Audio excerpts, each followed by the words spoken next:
Morning, everybody. Everybody hear me okay? Okay, great. Well, thank you all this morning for joining us for Coffee with Kevin, and I appreciate you being here. So this morning, we're going to do the beginning of this a little bit differently after what came up in our last Coffee with Kevin session. We ended up impromptu talking about one of my favorite recipes for Thanksgiving. So this morning, we're going to do a quick 10 minutes of cooking with Kevin, or as I like to call it more accurately, baking. But we're going to do this today because it came up at the last Coffee with Kevin, because this is just a fun thing for us to do. And honestly, a bit of celebration. It's the holidays, and we just finished a semester that 4 months ago, we didn't even know if we could do it. And we did. We pulled it off. And the reason we pulled it off is because of all of you. It's because of all of your efforts and the efforts of this entire university community to pull off this semester. So thank you for that and everything that you do. And then this is just for fun for 10 minutes. And then at the end of 10 minutes, we're going to get to our normal Coffee with Kevin. We'll go through the business things we need to talk about. We'll discuss what's on everybody's mind. And so I appreciate you letting me have just 10 minutes here to talk about baking for a little bit. Now, as always, Jenny Larimore is our moderator. So she's going to take your questions. So if you have questions, get them into Jenny. And then she'll have the questions. She'll feed them to me. So for these first few minutes, we're going to talk about baking Aunt Catherine's cinnamon rolls.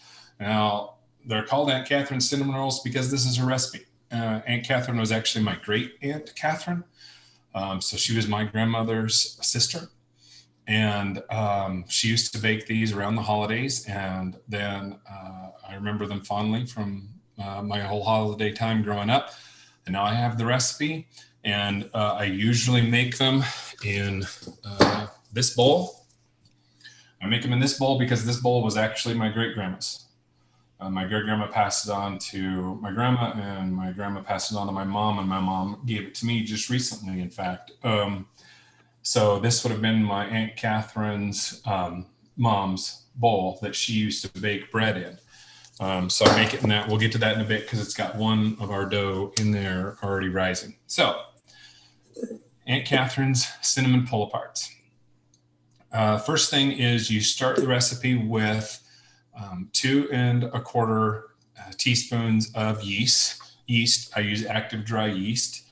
So already measured out in my bowl is my 2 1/4 teaspoons of yeast.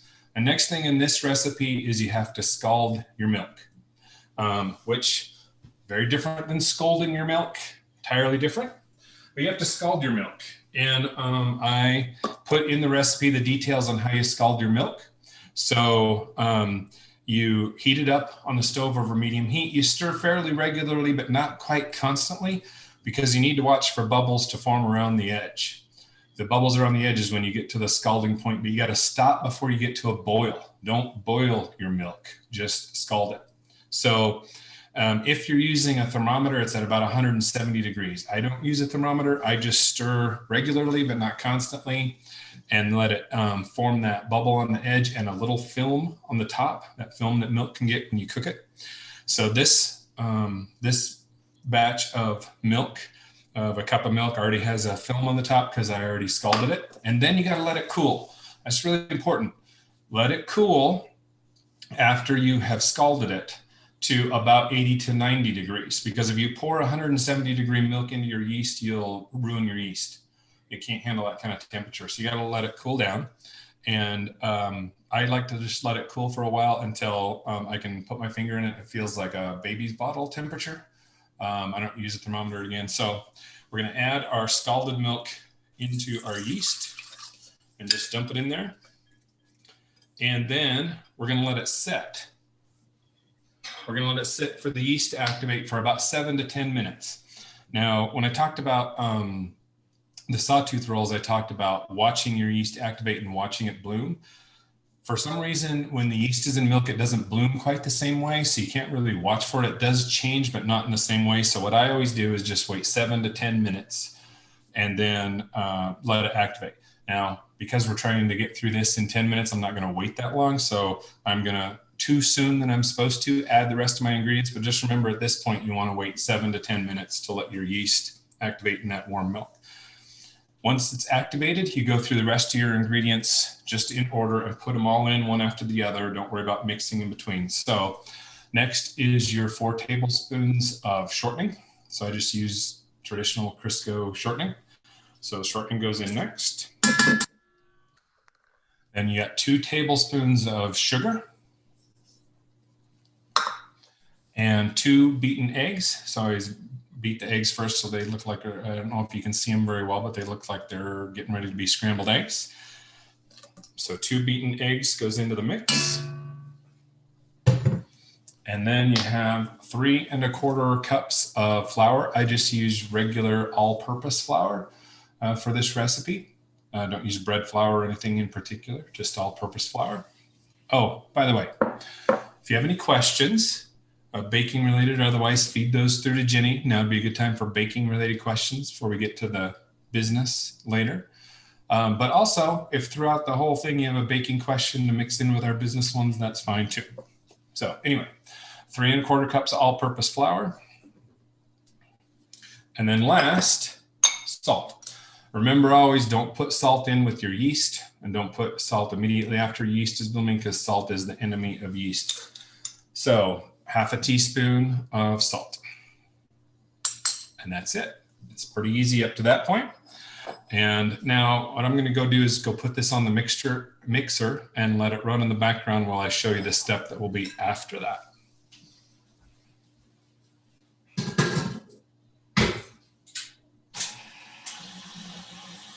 So I'm just going to let that run in the background while we move on to when you're done, when you get to that point, once the dough is ready, and I'll show you what that looks like, hopefully, as long as that takes to mix, I'll show you what the dough will look like when it's mixed. But then you're going to spray some nonstick cooking spray into a bowl. So, and spray it and coat the whole inside. Get a nice layer all around it. And then you're going to drop the dough into that bowl.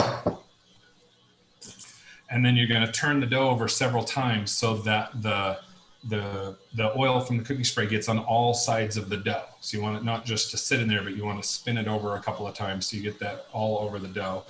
And then you cover it with a towel and you let it raise for about 2 hours-ish until it's doubled in bulk. And when you get to that point, it's going to look like this in the bowl. It's going to have raised up, and that's what your dough is going to look like. Then you get to the next part.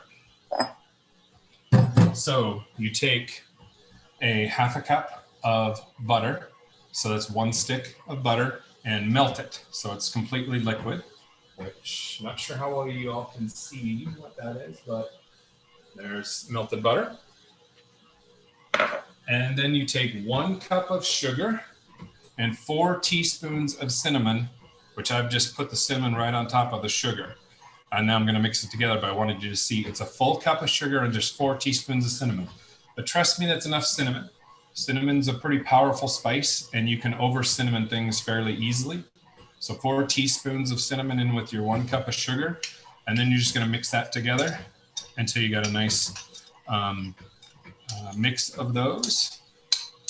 And it will look fairly light brown in its color. You won't see a lot of the cinnamon, but that's okay because you don't have a lot in there.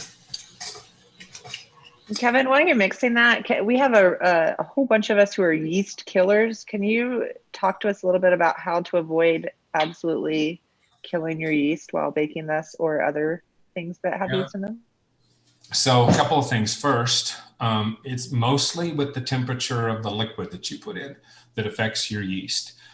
If you put in too cold of a liquid, under 80 degrees, your yeast isn't going to activate. So your yeast will stay dormant, and then it won't rise up in your bread. If your liquid is too hot, it kills the yeast on the other end of it. So the real key to keeping your yeast activated and making it work is the temperature of your liquid and giving it time. make sure you put your liquid and your yeast together and either set them aside while you mix other ingredients or just give it time before you add yeast and liquid, and let them sit for the amount of time until that yeast is activated. That's your key. So follow-up yeast question about how frequently can it expire? Does the yeast need to be relatively new? How do you know if it's getting too old? Okay. Well, my yeast has expiration dates on it when I buy it.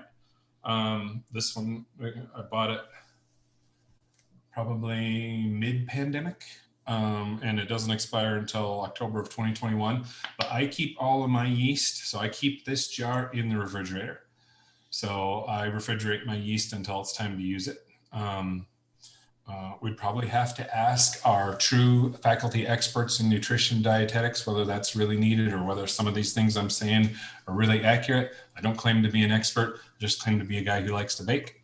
But I refrigerate mine, and I've never really had a problem with it. Anything else before I keep going? I think we're good. Thank you. All right. So I've got my dough. It's all set. And as soon as you grab it, it's going to release some of the air that's in it, and then it's going to get smaller, and that's fine. So what you want to do next, get your bread pan. This is just a typical 9-inch bread pan. Spray it down, coat it with some nonstick cooking spray, and get that ready. And I like to set up a little assembly line at this point. So I've got my dough, my butter, my cinnamon sugar mixture in the pan. Grab a chunk of the dough, about that big. About when you roll it up, it's going to be a golf ball size or smaller-ish. Doesn't have to be perfect. Doesn't have to be a perfect size. And just roll it into a sphere like that. And then it doesn't have to be perfectly smooth either.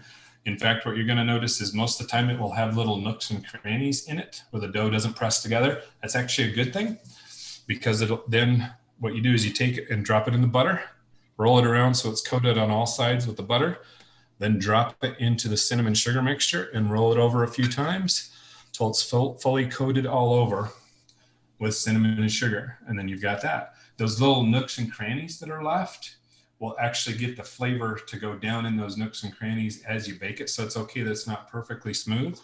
Then you just take it and literally throw it in the pan.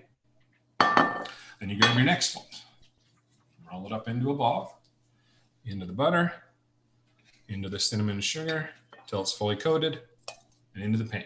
Now, what you're going to notice immediately is your fingers are going to get covered in cinnamon and sugar and butter. And that's okay. In fact, it's a good thing. And here's why. Because when you pick up your next one and you start rolling it up, those flavors, that cinnamon and sugar, will get rolled inside some of the pieces of the dough. So you're going to infuse that flavor inside the dough as well as what you put on the outside.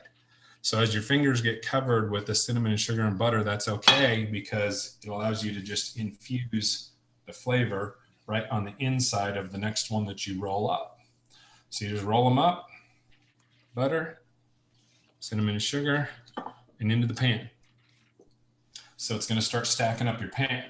Once you have a bottom layer, start the next layer on top of those and stack them up, and just keep doing that until you are done with all of your dough. Use all of it into a pan that size, and you'll fill it up about 1/2 to 3/4 with the dough, and you'll be all set. Now, I'm not going to go through rolling up all of them right now because that will take a little bit, and we don't want to spend our entire time since we have business to do. So next, once you get your bread pan full, then you're going to want to set it aside, and set it aside for about 2 hours. But it can be as little as about an hour. So somewhere between an hour and 2 hours before you bake it. Now, that is also the time, as soon as you set it aside and it's done, a lot of times on holidays, I will make it the night before. So I'll make it the night before, cover it with plastic wrap, and put it in the fridge. And then the next morning, pull it out of the fridge, pull off the plastic wrap, of course, and then bake it. And that works just fine. It will rise overnight, even in the cool of the fridge. Take it out and bake it. Or you could just let it rise and bake it after it rises. So your oven's at 350 degrees for about 35 to 40 minutes. And this is the one I did this morning. So what I do next when they come out is put down some wax paper, or if something else, whatever you want to put it on. Then I usually take a spatula or a knife and I go down the edge of it, because these are really sticky. It's part of what makes them great, but they're really sticky. So you try to get them to come out of the pan. And here is the part that, of all of this that I'm talking about with you this morning, gives me the most anxiety. Is, will they come out of the pan right, or am I going to embarrass myself in front of everyone? We're about to find out, because they are really sticky. But then I take the whole pan and turn it upside down on the wax paper. And yeah, I'm going to embarrass myself because they didn't come out. We're going to try that again. A few of them came out. Usually, if you do this right, you'll get the whole sort of loaf of the pull parts to come out together. But not today. While you're doing that, Kevin, we have a couple of follow-up questions. One is, if you decide to put the pull parts in the fridge the night before, do you have to set them on the counter and let them rise at all, or can they go straight in the oven? They can go straight in the oven, but remember, it's going to vary your cooking time because they will be colder. But you can go straight in. If you have time to set them on the counter for a half hour, that's what I usually do. But sometimes I go straight from fridge, remove the plastic, and into the oven, and that actually works as well. So perfect. Yeah. Okay. We're not going to have a nice loaf of pull parts this morning. We've got some comments about that as well. We're saying no judgment. We'd still eat them, totally, and drooling. So yeah, well, appreciate that, everybody. Appreciate your support. One of my cardinal rules of this job is I try not to embarrass us as an institution. So I'm hoping that this doesn't get me into that realm, but they are stuck. They're quite stuck this time. So I'm going to do my best to get them into the pan. There we go. So, yeah, sorry. Presentation today isn't going to raise my grade. So, in theory, you have a nice loaf of pull-aparts. Named that because once they're cooked, you pull them apart. And you just pull off the pieces that you want to eat. And they're all set. And that is how you make Aunt Catherine's pull-aparts. Yeah. Awesome. Kevin, how long does it take, since we're doing an abbreviated version today for the demonstration, how long does it take from start to finish? Maybe 20 minutes. So as I mixed that up while we were talking, this is what your dough is going to look like when it comes out of the mixer or out of the mixing bowl. It just looks like any other bread dough. And so this is where you would drop it into your bowl that's been sprayed down. If I sprayed this one down, you drop it in and just spin it over several times like this to get it coated before you let it rise. That's how you do it. So anyway, thank you all for letting me indulge for a few minutes with one of my favorite recipes. I appreciate it. I hope that if you make these, that you enjoy them as much as I do. And so thanks. So let's get down to business then. What's on your mind today? What do you want to talk about?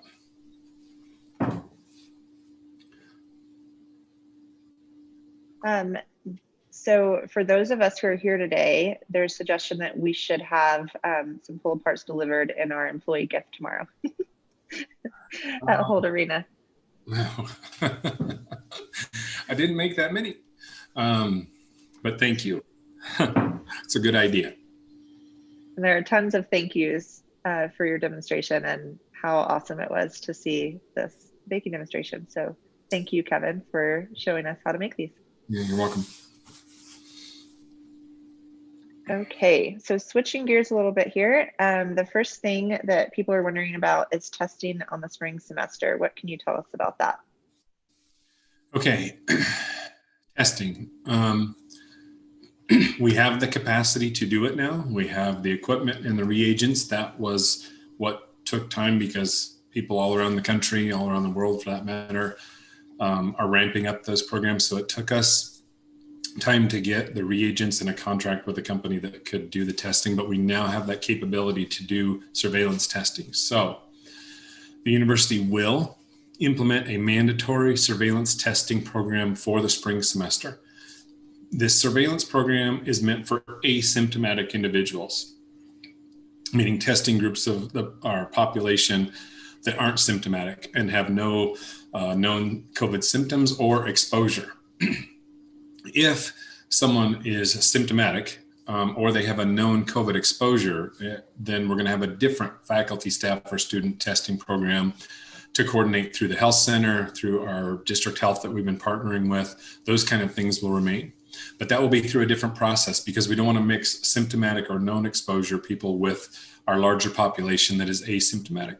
So we will be having a mandatory surveillance program testing individuals on campus. We're still working on the final details, but we should have a communication going out potentially tomorrow or at the beginning of next week.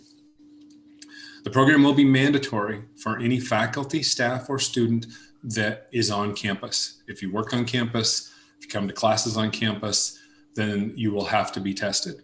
Those who are working from home, those who are taking classes from home or just online completely will not need to be tested as part of this surveillance program, except there may be certain rare circumstances as they transition and come to work or come back to campus. We'll have to make sure they get a test. Otherwise, if you're not coming to campus, it won't be mandatory. But if you are going to be on campus, it will be mandatory. But let me also say something else. Sorry, this over answers this question a bit, but it's important to note. This is a surveillance testing program. It is not designed to supplement our other public health measures. It's not going to replace them. It's an addition. Testing is one added layer that's going to help us identify people who are in our population that are asymptomatic. So we still have to maintain face coverings. We have to maintain social distancing. We have to continue with hand washing, and all of those protocols will remain in place. We're not starting to hold events because we have testing. We're not deviating from where we are now. The measures we have in place now have gotten us this far. So we will continue all of them. This is another added layer to our protection to be able to identify people who are asymptomatic and don't know they have it and be able to get them isolation and quarantine before it spreads. The public health experts, and we are taking all of our advice from public health experts and the Centers for Disease Control. They tell us that the rise in cases this winter will be severe. We're already seeing it. So we are implementing this testing program to do everything we can to mitigate the spread of this disease. And we have to remain vigilant on all of our public health measures. So testing will be the added layer to our defenses. Okay, we have quite a few follow-up questions related to testing. The first is, what about those who are working hybrid schedules? Or if you are working remotely and only step into the office for less than an hour once or twice a month? If you come to campus with any regularity, or if you come to campus, our policy is going to be you have to be tested. So everyone should continue to follow their social protocols otherwise with their mask, social distancing, and hand washing. Now, if someone just needed to come to campus, pick something up and leave without interacting with others, we're not going to go overboard. We're not going to expect that you need to have a test and do everything else. But it is important that we follow the protocols. And if you are going to be on campus, if you're going to interact with people, if you're going to be on campus for any length of time, then yes, you need to be tested. Otherwise, if you're here for just a short time, then follow the protocols and do not interact with anyone else. So, so that's our answer to that. Great, thanks, Kevin. Can you clarify what type of test this is? Will this person being tested have something stuck up their nose? Yeah, Thank you. Good question. No, in fact, it's not a nasal swab. The type that we have secured with the contract we have with the company, there's a couple things about it. One, it is saliva based, so you won't have to have anything swabbed in your nose. The second is that the way they do it is actually self-administered. So you'll come into where we have the testing set up, you'll be handed a tube and a swab. You will actually swab yourself in the cheek, put it in the tube and hand it back. They code it with barcodes so that they can track it and know that it was yours, and that it literally takes like 2 to 3 minutes or less. We know about this program because this is the same program that the NCAA has required for student athletes that are in season. We've been doing this type of test, saliva-based, quick, swab it yourself, put it in the tube for our student athletes. And we know that it works. It literally only takes a couple of minutes and it's not invasive. So that answers the next question, which was how long do you wait for results? So you said a couple of minutes. Sorry, a couple of minutes to do the test. It still processes in 24 to 48 hours for results. Okay. A few more follow-up questions. If we have had COVID this fall, do we have to be tested again? And will the university pay for testing? Yes, we will not be charging people for this testing. Specific guidelines on who has to be tested, whether or not you can show that you've had it before, and how that works, we will get to soon. The honest answer for me is probably you don't want me to make that decision. We want the public health guidance to make that, and I don't want to just misspeak off the cuff here and copy with Kevin.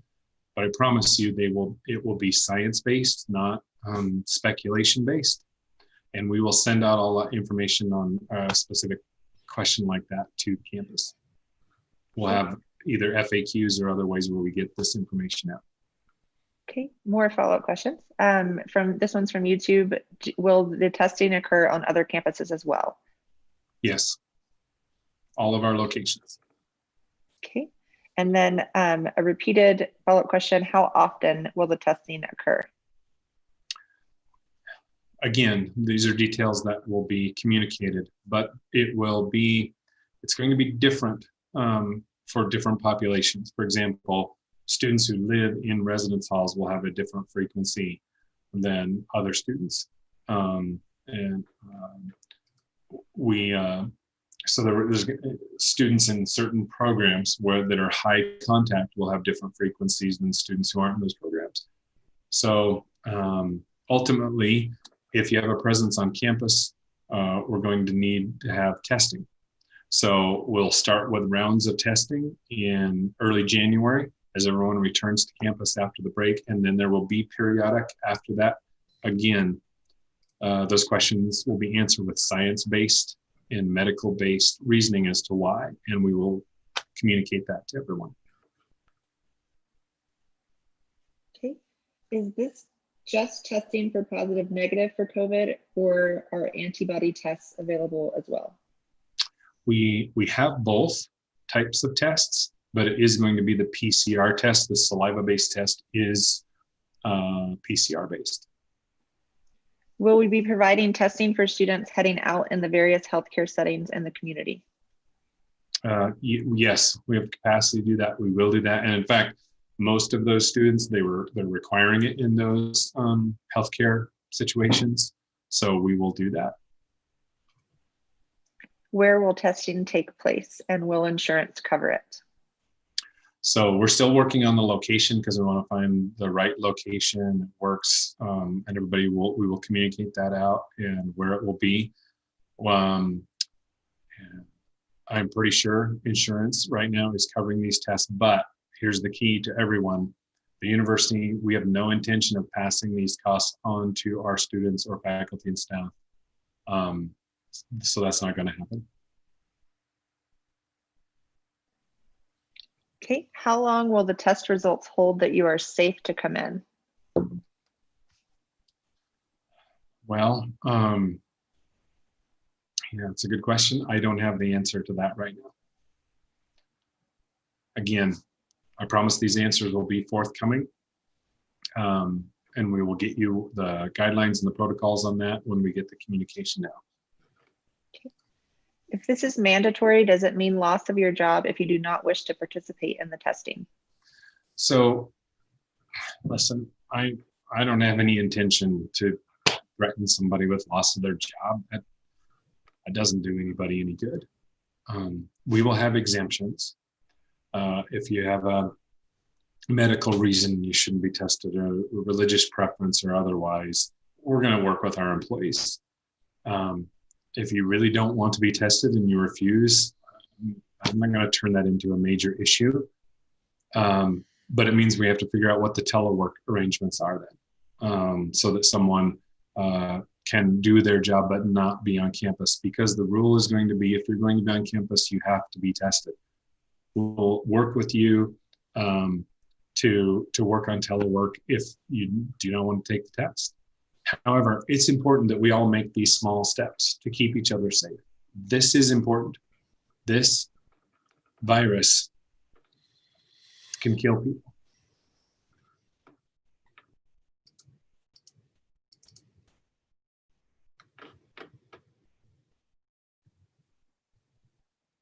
Hey, Kevin, if you can hear me, you're Major frozen light on testing. our. That can be vacation. Kevin, sorry, you cut off. Would you mind starting that over? You froze a bit, and you left off at COVID is serious and can kill people. That's where the last part we heard. Yeah. Okay. Thanks, Jenny. If we know there is a measure that can make our campus safer, like surveillance testing, then we need to do it, because this is serious. And so we're going to do it. Now, as a university, as an employer, we have lots of policies and lots of rules. And my expectation for everyone is that if we have these rules in place, we need to follow them. So I don't think we put with every type of policy or rule we have, every one of them doesn't end with comma, and you'll lose your job if you don't do it.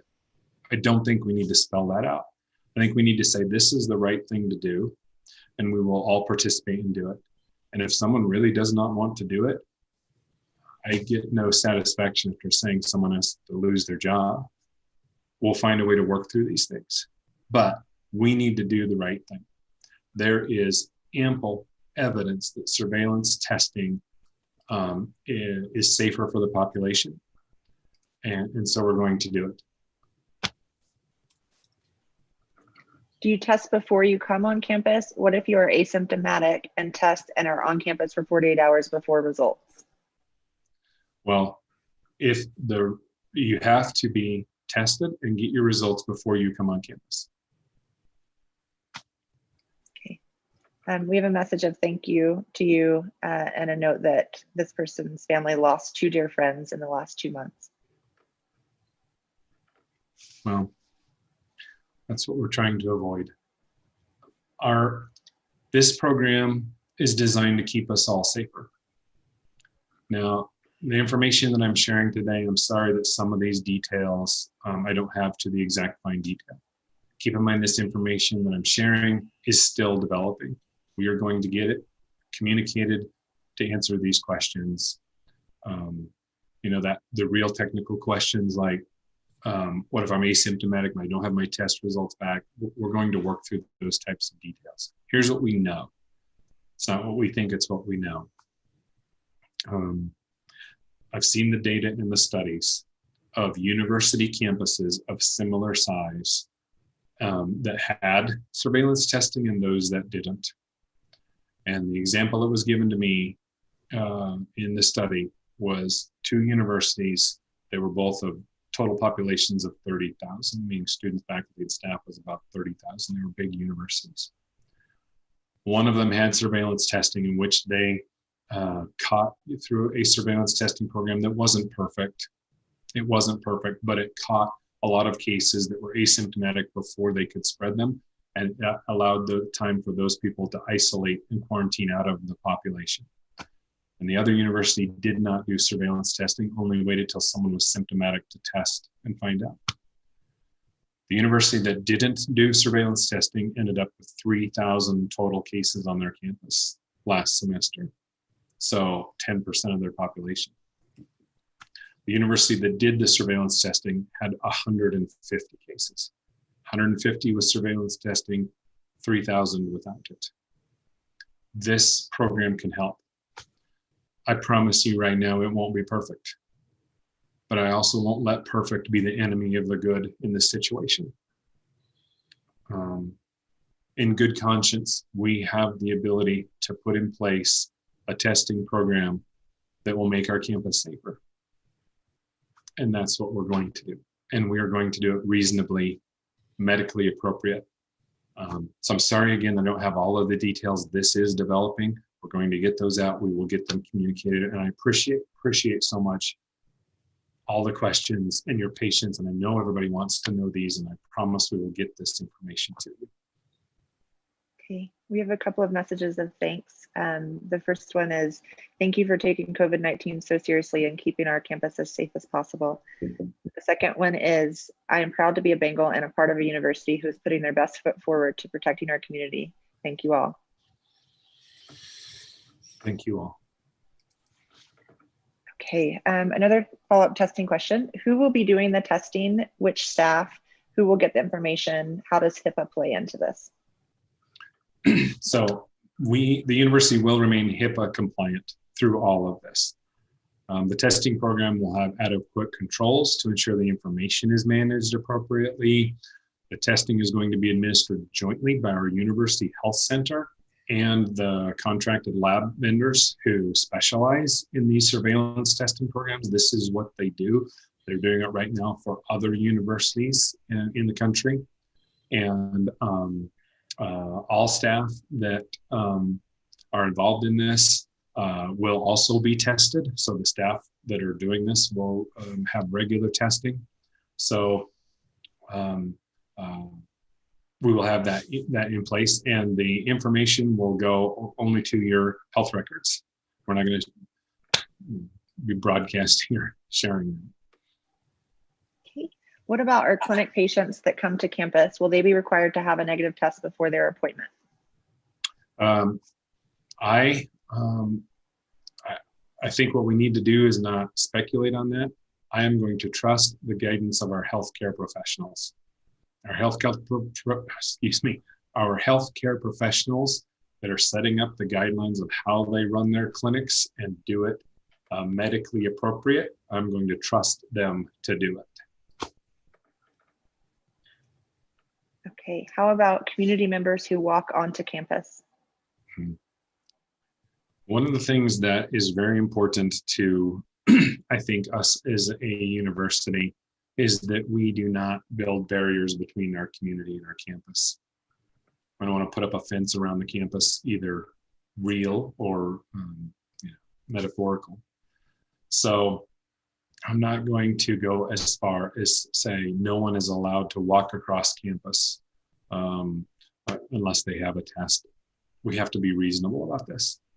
We're going to put in a testing program that helps us reduce our risk. It is not going to be 100% to eliminate all risk. This program is one of many tools that we have, and if we do it right, we will become safer.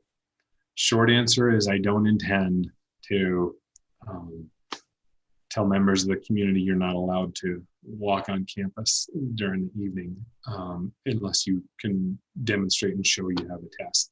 That's not our plan. Okay, couple of thank you messages. The first one is thank you for putting this into place and grounding it in science. The second is, could we thank Chris Owens and the COVID committee? They have been speedy and open handling of requests for social distancing waivers.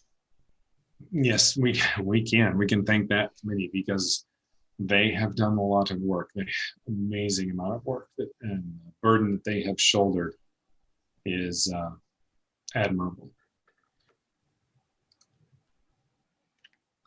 Okay, next question. We have a couple that are kind of related. One is, can you explain to us if we will continue to work from home where possible for the spring semester? And another one related to the spring semester, What is our plan for spring? There are some rumors going around that we're going fully online. Is this just a rumor? Any light on what we can expect come January 11th would be helpful. Okay, thank you. Yes, we will continue our telework and work from home arrangements in the spring. There's no plan to change where we are now. And there's no plan to change the semester and our classes from where they are now. In other words, our spring semester is going to mirror our fall semester in terms of which classes and labs are in person, which ones are high flex, which are hybrid, which are online. It's going to mirror the fall semester in most ways. There may be a few differences here and there, but there always is fall to spring. But in terms of our policies and our guidelines are going to remain the same. We are not going to 100% online. I think we have just demonstrated that face coverings, social distancing, hand washing, and being mindful of those works. We're going to add the testing to that. And right now we plan to start our spring semester under those same conditions that we ran in our fall semester. And for all of our employees, same rules in terms of telework.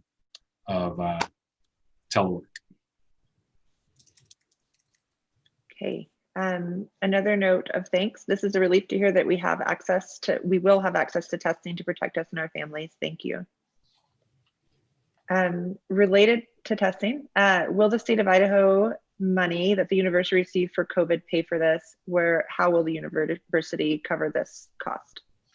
Okay, we have up to date received some of the federal stimulus and relief money that we have been spending to ramp up this capacity with tests and the equipment. And we are still hoping to receive additional funds. We have made a request to the state for access to some of the state's higher education stabilization fund money to fund this. We don't know the answer to that yet, and we won't know that till January, but we have made requests for both the federal relief funds and to the state relief funds to help cover the costs. Regardless though, whether those requests come through, this surveillance testing program is the right thing to do. And we are going to do it. And it will cost us money. And if we have to rely on reserves, then that's what we will do, because this is the right program for us to have for the health and safety of our community. Okay. For staff who were approved to work from home with disability services review, will that be reviewed again, or do we assume the approvals were extended through spring? Well, good question. I don't know the specific answer to that, but I'll ask about it.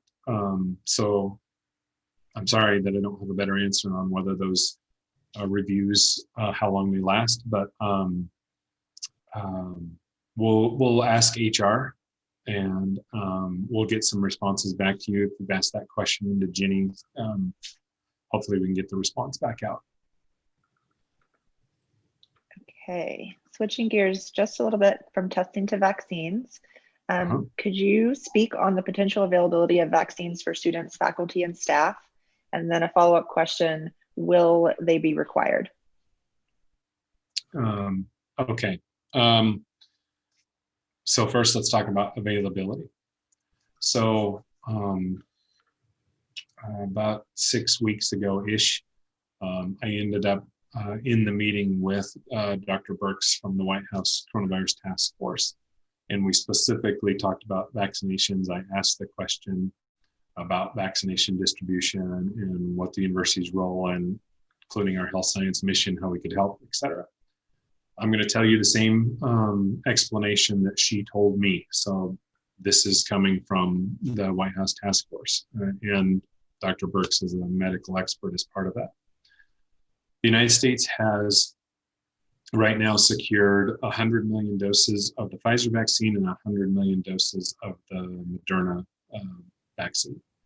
So that's 200 million. But each of those you have to take twice. So it's really 100 million people worth of vaccinations that the United States has thus far secured in the first round.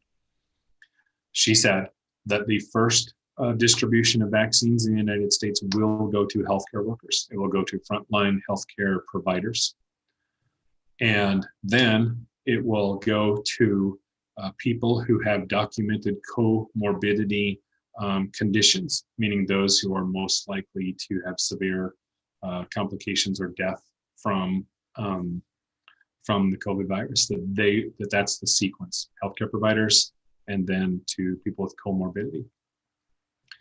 And then she pointed out, and she said, there are 85 million people in the United States with comorbidity, documented comorbidity, and then plus the healthcare workers. Essentially, those first 100 million of doses are already spoken for.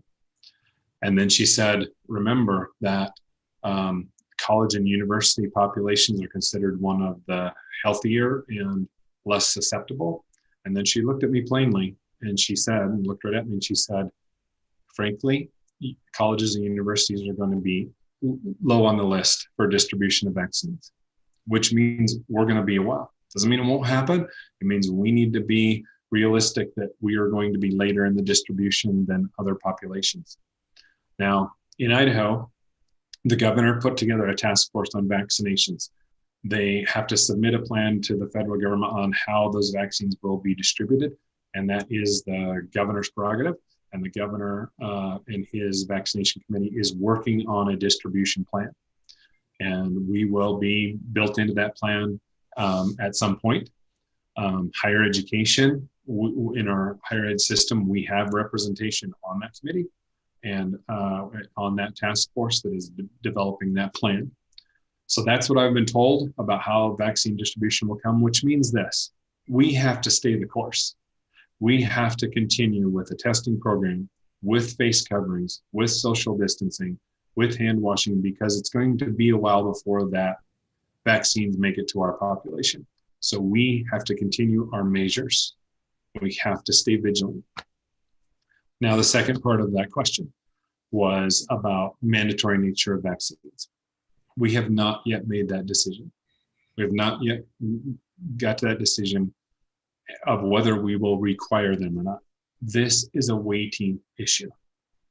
It's a weighty issue in which we have to have a campus conversation. We don't expect to have widespread vaccine distribution at the beginning of next semester, so we're going to have time to have that conversation.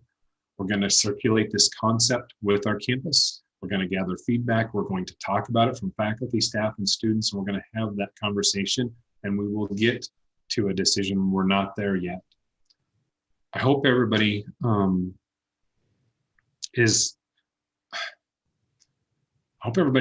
that I understand that the decisions that come out of my office affect everybody. They affect all of you. All of you are impacted by these decisions. You're all affected by them.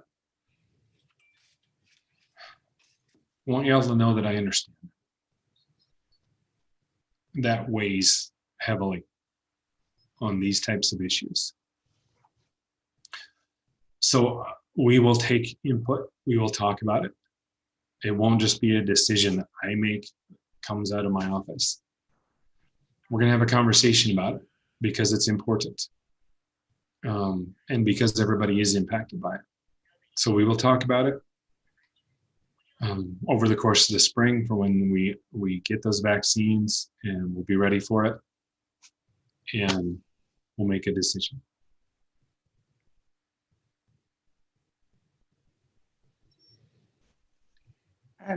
Next is wonderment if a poll similar to national polls asking campus populations about their willingness to get vaccinated might help know how many people are going to be considered under these discussions. We could consider that. I'm not opposed to it. Okay, and Kevin, we're going to switch gears completely to budget. What is the prognosis for state budget support for the next fiscal year? We don't know.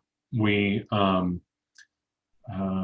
governor unveils his budget recommendation right before the start of the legislative session in January. But we are hopeful. We're hopeful that given the state's budget situation overall, that the state's in a positive budget situation. So we're hoping that we have some level of good news coming out of the budgets for next year, but we don't know. So we will wait and see what that looks like. I am optimistic. I'm hopeful, and we will see what happens.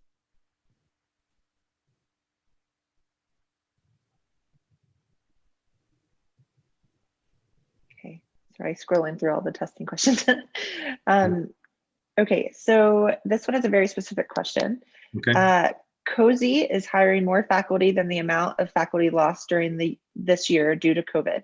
Would you help us help us build team trust by explaining how this expansion is possible next year when employees are asked to take furloughs this year? Okay. That's a fully legitimate question. I don't have right in front of me the details on this specific issue, but let me talk about this a little more generally. We have budgeted positions, but many of which are on hold and will be on hold for many months while we underwent the hiring freeze we were under and where we are looking for. Certain positions were approved for hire, but in each of those cases, we approved positions that were specifically tied to maintaining enrollment and meeting our core mission of education.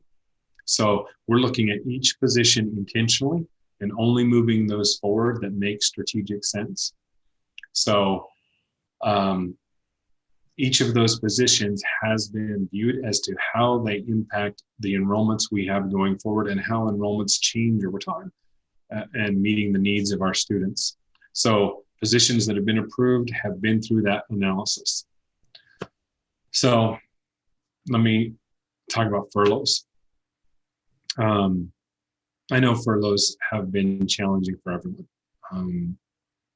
Everybody's pay essentially was reduced, and it's not a good thing, but it's what we had to do. I'm very grateful to everyone as to how we weathered this storm and the fact that we weathered it together, that everybody was involved.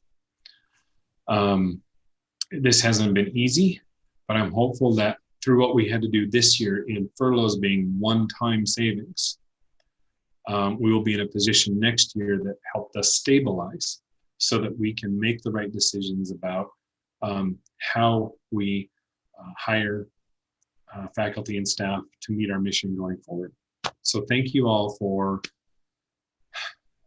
the fact that we did weather this together. I appreciate that.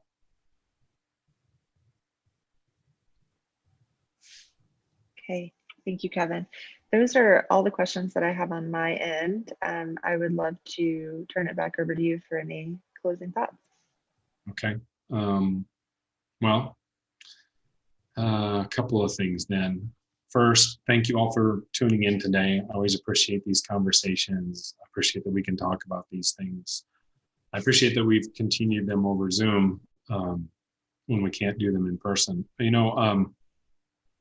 2 years ago, when I sent out my December message, I talked about the story of Apollo 8 and Frank Borman and Bill Anders and Jim Lovell being the first humans to make it to the moon.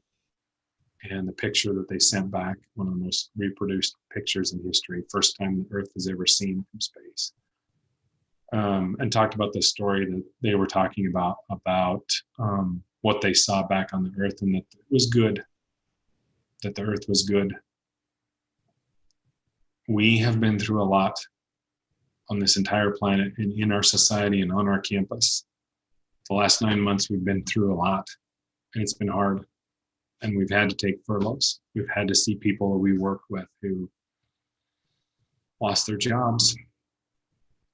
We had to deal with sickness. We've had to deal with death. We've had to come together as a campus community and not only survive that, but find a way to thrive in that and meet our mission to educate our students who come to us so that they can live a better life. And we did it. So I appreciate everybody. And now it's the holiday season. And it's time for us to take a little time off. It's time for us to get a break. And at the same time, be proud of what we did accomplish. So I hope everyone knows how proud I am of this institution and everybody. And we will continue to make the decisions we need to go forward. And in some small measure, I hope that you get a chance to make these pull parts and enjoy them. So thank you all for tuning in today and for all that you do. So have a good day, everybody.